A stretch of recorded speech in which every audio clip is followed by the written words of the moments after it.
school in San Francisco. I know, I live there, on the tower. Seagulls, pigeons, but I like it. Yeah, we dig it the most. On the tower, I can see everything. Once in a while, I spy. I see the shoes. They think they're the toughest, but not the bosses. But I don't blame them. Nothing to do. Wee. If I had something like that on my corner, I'd shimmy, shimmy, co too. The mo, you can always tell, flat feet. Ace on every corner. Don't look too hard, fellas. They got guns. You got 1,000 fellas. The king. Pin this tough sheen. It's the bosses. Because it's borrowed from some honor at night. You can always tell that's the lonely ones. Betcha. Some parts of mission. You can always tell. 1,000 on every corner. Hair was a crime. They'd be right on death row with Chestnut. Look out, old man. Look out, old man. Mike is on the scene. Head first. Light up, fellas. Didn't cost me anything. 5 fingers and a quick getaway. Some store suffers. Beat your boogie. Yeah. Everybody's on the scene.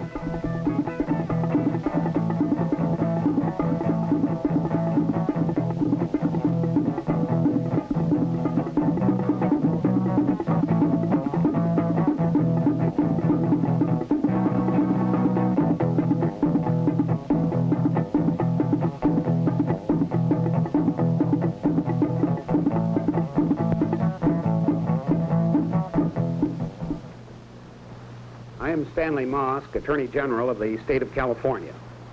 There is no one cause for juvenile delinquency, and therefore there is no one cure for juvenile delinquency. The elements that go to make up a fine young person in our society are generally threefold. First, loving parents. Secondly, intelligent teachers. And thirdly, a wholesome environment in which to grow up. But all too many of our young people today lack 1, 2, or even all 3 of these elements. And therefore, we have what we call juvenile delinquency. The community then has an obligation to provide those missing elements. When I speak of the community, I mean society generally, officially, and also private organizations which work in this field. Any private organization that gives to youngsters the opportunity to do something useful and constructive gives them a chance then of belonging, of participating, of winning the approval and approbation of their elders and of their contemporaries. Any such organization in our society today is doing a most useful and constructive thing, both for the young people and for the community in which they live.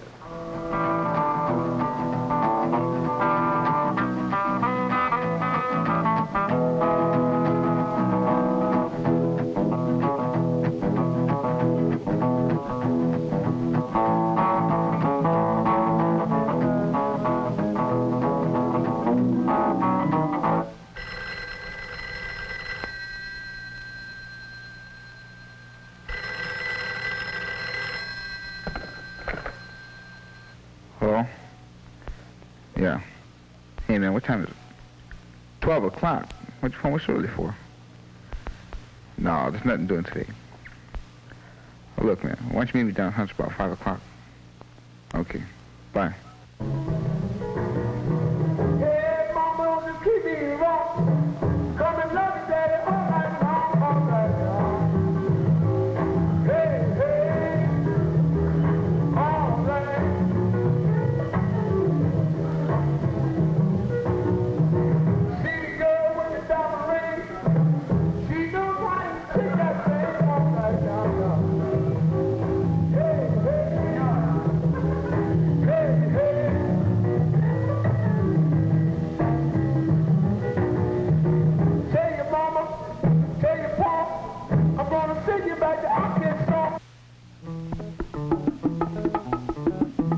well. Back to the old plantation. Shucking and jiving. Ain't that sweet? We'll show you how it's done. Always. Ain't that cold? We'll give you a little sample. He looked like Elvis before he went to service. Those are a couple of my good friends. They're squares. Looks like the fight of Patterson and Ingemar, but it's not. A left to the right, a left to the jaw, a right to the chin, a feet to the chest, a knife in his back, brass knuckle on his head. Someone is on the ground, someone is on the ground. I think it's the referee. No, it's not. It's an officer. Don't get panicked, ladies, don't get panicked, ladies. Nothing will happen. It's only in fun. Look out, keep it clean with Phenagene. No feats.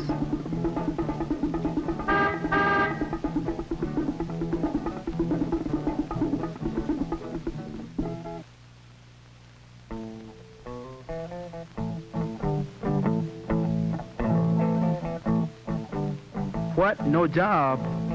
Well, don't worry. I know what they'll tell you. You're too young. You're inexperienced. You're not in the union. We can't bond you. You've been in trouble. You're not a graduate. We can't use you. But don't worry. Don't worry.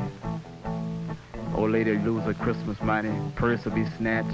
Some old man will be knocked down. And everybody will wonder why.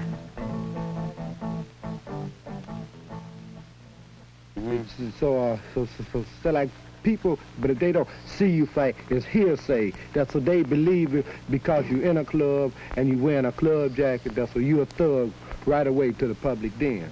You know, but it's some people that realize that that by being in a club, but it can be a good thing, and a club can be a bad thing. Yeah, but you have to start off with the right thing to end up right. When Carl May started Youth for Service, he realized he could work through the leaders of the jacket clubs. At first, I went out and looked up these boys on the street. This is John Bird, president of the Warlords, a very important club in San Francisco.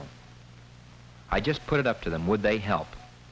I told them we needed them, and it worked because it was the truth.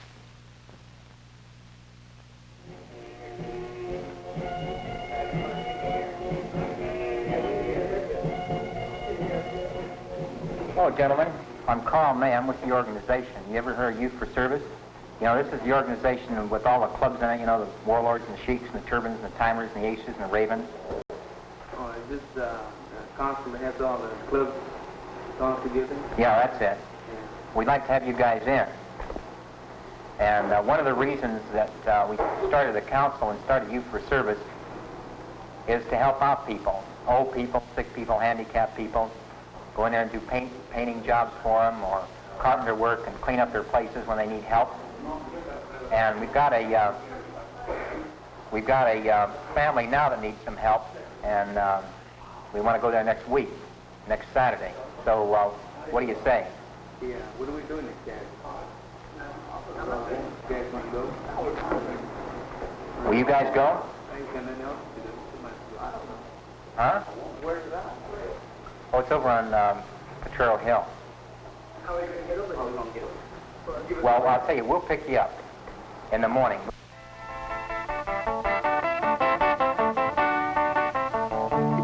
This is a Youth for Service work project. These boys are working for nothing, doing something for somebody else who needs help. Why are they doing it? The answer is that these boys are no different than the rest of us. They need to be needed.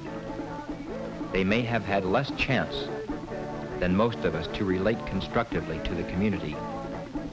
They need the opportunity to work for status and recognition. In Youth for Service, we take them as they come.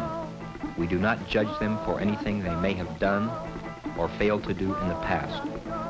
We do not excommunicate them if they fail to live up to our standards of work or conduct. What we do is accept them as individuals and put them to work. We ask them for help, and who can resist that?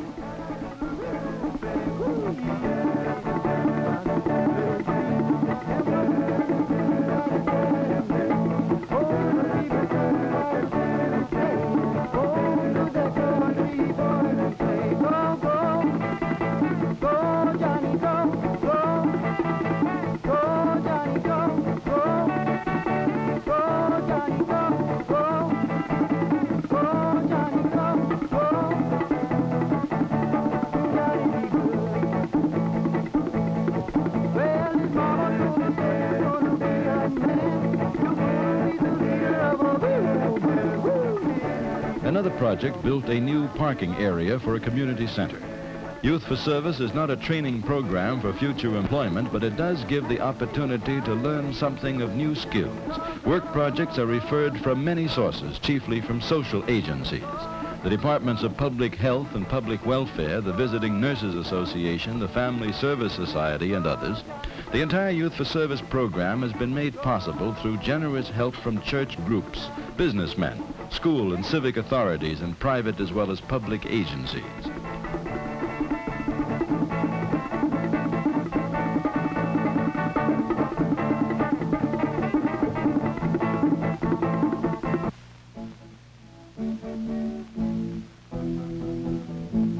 The Boys of Youth for Service have helped many elderly and handicapped people with home chores and repairs they cannot manage themselves.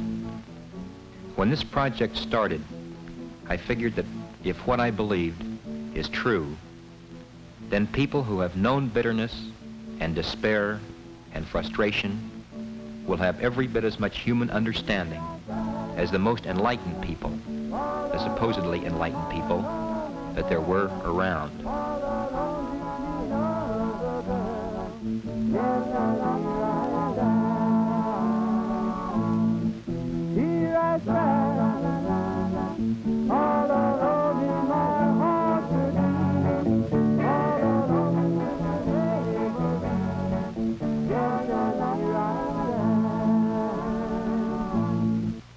Many Spanish-speaking people live here in Alviso, near San Jose. A Youth for Service project helped finish a classroom in the church to be used for English classes. Sure, the boys mess up on a lot of things when they're on their own, but they get something done, and what they do is their achievement. They can learn from it and be proud of it.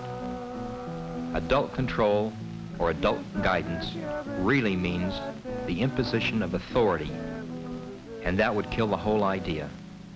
The boys know that this is their program and that it's in their hands, not ours. They respond to that. You know, you can ask a person to do something and you'll see a difference in the work. Because if you ask me to do it, I'll do a better job. I'll do anything if somebody asks me. But if you say, do this, do that, if you don't do it, well, you better do it, well, I just won't do it. And I want to see what somebody's going to do if I don't do it.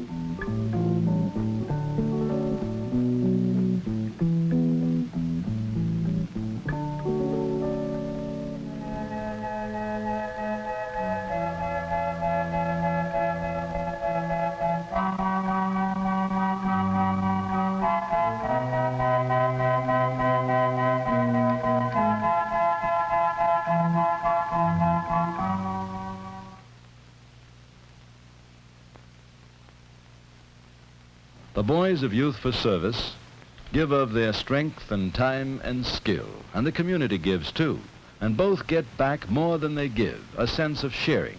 And the boys get something they greatly need, tangible evidence of community confidence in them, expressed in terms of good materials and efficient and valuable equipment.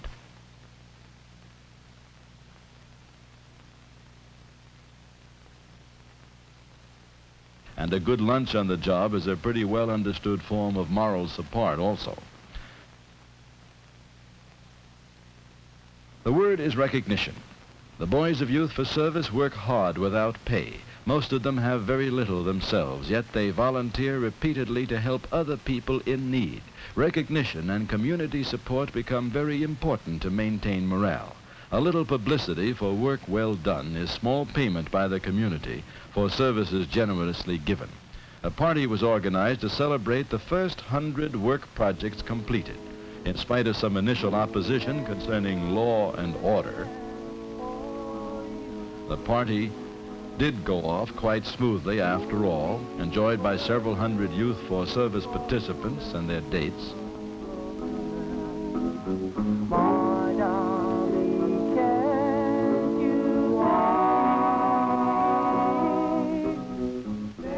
Only one slight mishap was reported. A policeman somehow lost his badge.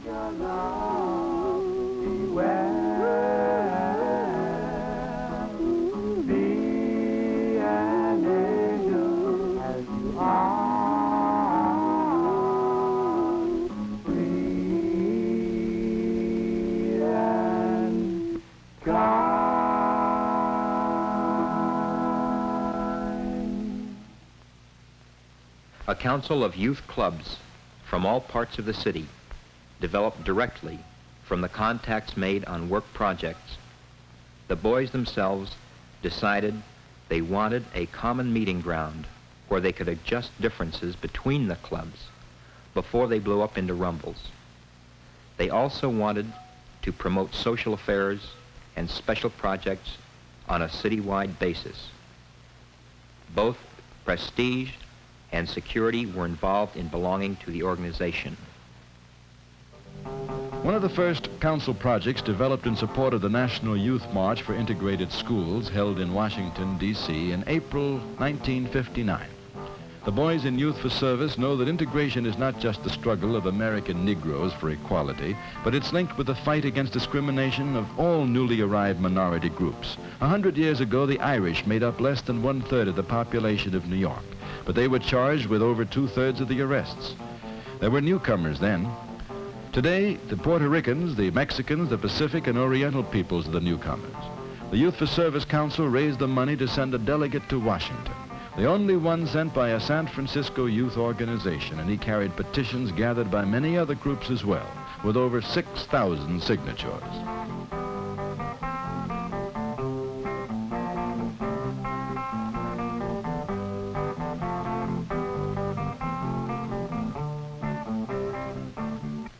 And still in America, some people are treated like newcomers in their own native country. We call them Indians. This is the Laytonville Rancheria of the Pomo Indian tribe in the Redwood Forests, 100 miles north of San Francisco. One of the largest Youth for Service projects was the building of a bridge across a river bed on this reservation to give the Indians access to a large section of their land previously cut off during the rainy season.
A lot of people get confused about this Youth for Service thing. They tend to lump people into categories or groups. There are people who think of Youth for Service as a youth-serving agency purely in terms of juvenile delinquency prevention. Well, if it works that way, that's fine. But that's not our primary focus. That's not what we're here for. Accepting individuals, that's what makes the whole thing meaningful. When it comes right down to it, we have no political axe to grind, no religious axe to grind, no social axe, or anything except that we are trying to reconcile differences between people. And that's what this whole project is about. Reconciling differences, as well as doing something useful.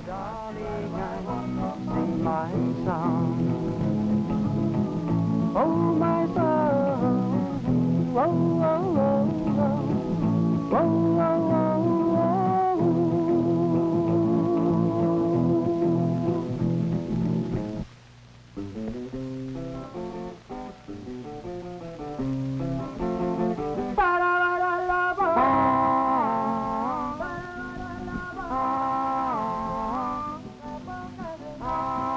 We have a choice in dealing with these boys of continuing the old community policy of suspicion, surveillance, rejection, and with the usual results.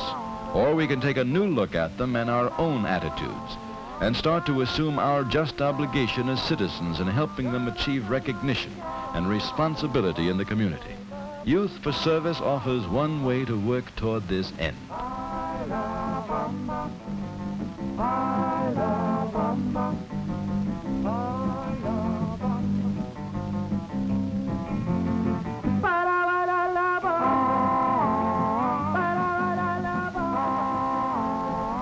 Well, the bridge is built. Youth for Service. Nobody, least of all the friends, thinks this program is a cure-all for anything. If it does mean something, it'll be what the boys make it mean, with our help.